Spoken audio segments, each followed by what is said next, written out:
Monsieur le Président du groupe L'Oréal, Madame la Présidente de la Société des Thermes de Saint-Gervais-Le Fayet, Monsieur le Sous-Préfet, Mesdames et Messieurs les parlementaires, Mesdames et Messieurs les élus, conseillers régionaux, départementaux, municipaux, Mesdames et Messieurs les représentants du groupe L'Oréal et des Thermes de Saint-Gervais-Mont-Blanc, du corps médical, Mesdames et Messieurs les membres de la délégation chinoise, Mesdames et Messieurs les représentants de la maîtrise d'œuvre et des entreprises qui ont réalisé l'ensemble des travaux, chers amis Fayran, Saint-Gervelin, Saint-Nicolatin. Voilà, j'ai fait toute la liste. J'espère n'avoir oublié personne et je salue l'arrivée de Martial Sadier qui est député de Haute-Savoie comme Xavier Roseraine, donc merci à nos parlementaires. Monsieur le Président, je voudrais tout d'abord vous remercier effectivement d'avoir accepté sans hésiter. C'est vrai que votre lettre a été une réponse plus rapide que les emails. Venir présider cette cérémonie d'inauguration, c'est vraiment faire honneur au Saint-Gervelin, mais c'est vraiment avoir une marque de reconnaissance pour tout le personnel du groupe et pour toutes les personnes qui sont investies dans cette belle aventure des Thermes de Saint-Gervais. Notre commune est aussi fière de voir désormais notre marque Saint-Gervais-Mont-Blanc rejoindre les marques du groupe L'Oréal et bénéficier ainsi de son aura au travers le monde. C'est pour les générations futures de notre commune, mais aussi pour tout le pays du Mont-Blanc, un atout supplémentaire pour pouvoir imaginer l'avenir avec sérénité.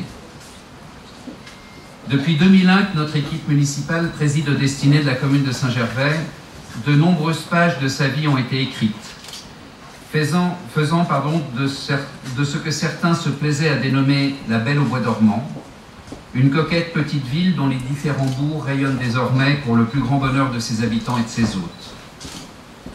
C'est ainsi qu'un pont attendu depuis 70 ans transforma le bourg de Saint-Gervais, que des enfants ont la chance d'apprendre et de se construire dans une école rénovée, qu'une maison forte et les ruines d'un château furent réhabilitées, que des sportifs peuvent donner le meilleur d'eux-mêmes ou simplement profiter d'équipements sportifs de qualité, tels la nouvelle piscine, la patinoire olympique ou simplement la Via Ferrata des Thermes, juste derrière l'établissement et qui a été réalisée cette année.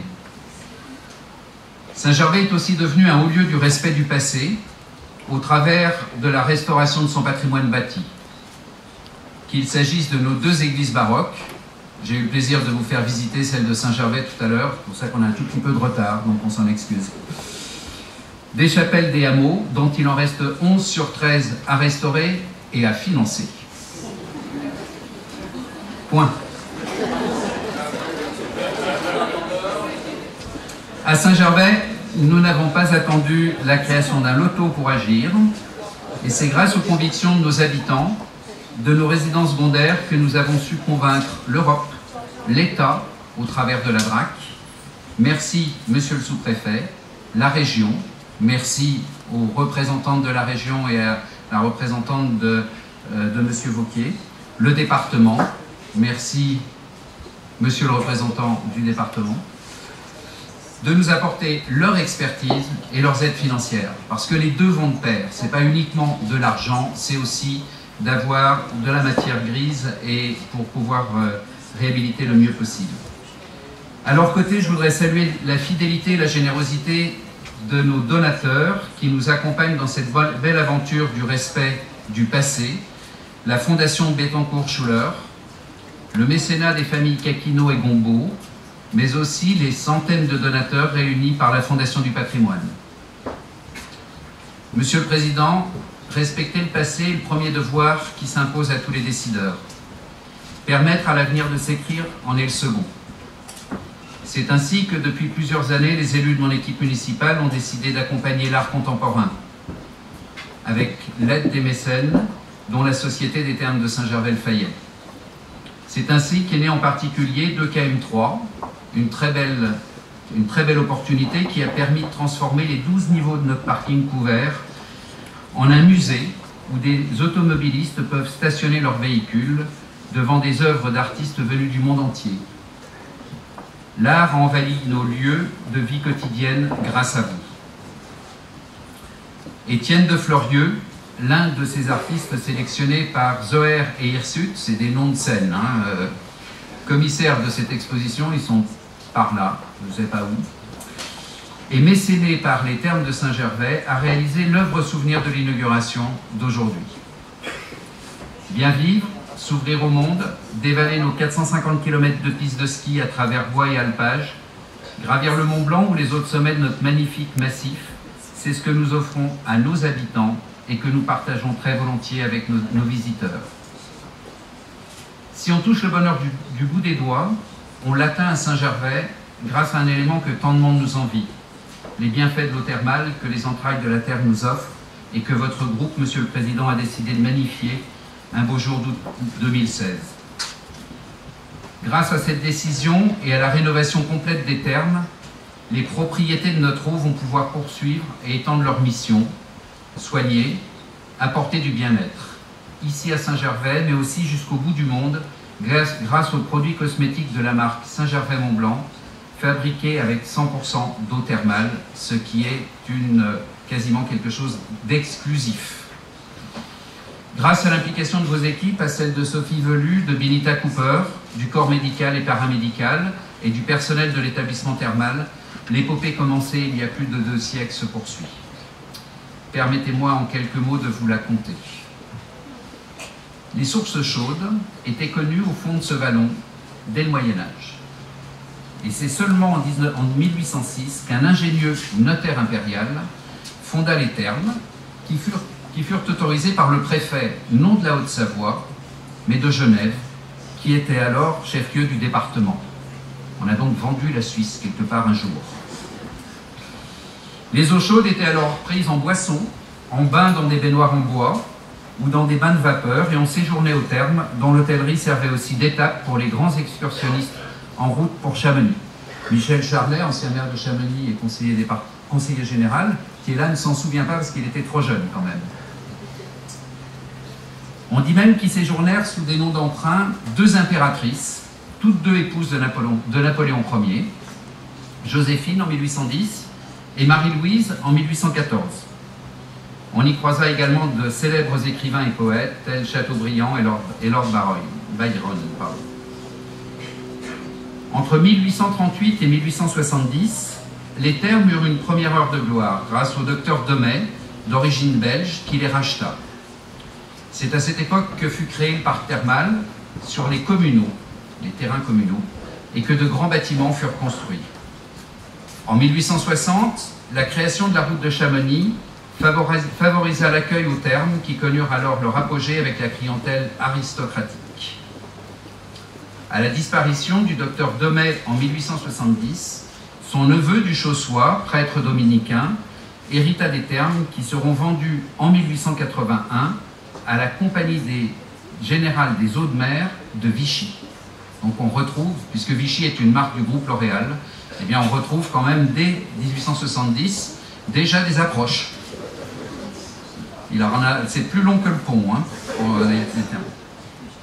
Cette gestion entre 1881 et 1892 fut une nouvelle apogée pour les thermes alors modernisés et qui se tournèrent vers une orientation plus médicale.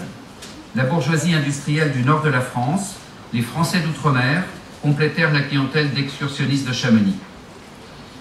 Mais dans la nuit du 12 au 13 juillet 1892, l'explosion de la poche d'eau du glacier de Tétrousse anéantit cet essor en faisant près de 200 victimes.